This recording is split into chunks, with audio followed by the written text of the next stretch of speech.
আসুন বন্ধুরা, রত্নশ্রী ব্লগ সবাইকে স্বাগত। আজ রাখি পূর্ণিমা, তাই রাখি পূর্ণিমার পুণ্যতিথিতে সকল ভাই বোনদের জানাই আন্তরিক শুভেচ্ছা ও অভিনন্দন।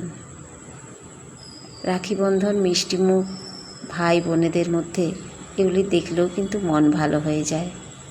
ছোটোবেলা থেকে তো এগুলি করেই বড় হয়েছি, তাই যখন ভাই বোন দূরে দূরে থাকা হয় তখন কিন্তু আজকের দিন মনটি ভীষণ খারাপ হয়ে যায়। তবে আমার বাবু অফিস জয়েন করেছে, বাবুর অফিস কলিগ স্টাফরাই বাবুকে রাখি বন্ধন করলো। সেটি মিষ্টি মুখ সবই ভীষণ ভালো লাগার এটি। তবে নিজের হাতে তাদের জন্য একটু মিষ্টি বানাবো, সেই জন্য একটু দুধ দিয়ে ছানা তৈরি করে নিলাম। ছানার সাথে একটু সুজি, একটু গাওয়া ঘি দিয়ে মেখে ছানার সাথে অ্যাড করলাম। আর এভাবে শক্ত করে ছানাটি একটি ডো বানিয়ে নিতে হবে, গোল গোল করে লেচি কেটে।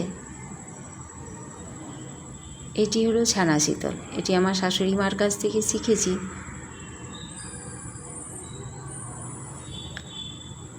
আমি গাওয়া ঘি দিয়ে ভাজলাম, আপনারা চাইলে রিফাইন তেল দিয়েও ভাজতে পারেন, তবে লাল লাল করে এপিট ওপিট ভালো করে ভেজে নিতে হবে।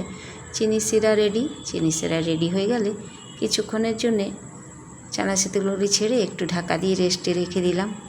তবে এখন 6:30, তাই একটু আবারও বাইরে বেরোলাম। পাহাড়ের দৃশ্যগুলি বেশ ভালো লাগছে না? পাহাড়ের ওপারে হলো অন্ধ্রপ্রদেশ, আর এদিকে হলো উড়িষ্যা।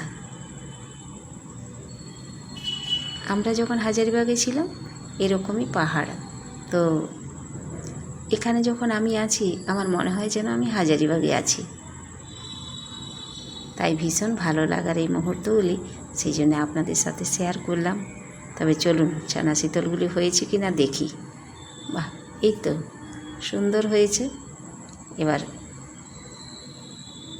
ওদের খাওয়াই আমি। রাখি বন্ধন নিশ্চয়ই সকলের ভীষণ ভালো কাটছে, আর এই মুহূর্তগুলি ভালোভাবে কাটান। সকলেই ভালো থাকবেন। আমার এই ব্লগটি কেমন লাগলো নিশ্চয়ই জানাবেন।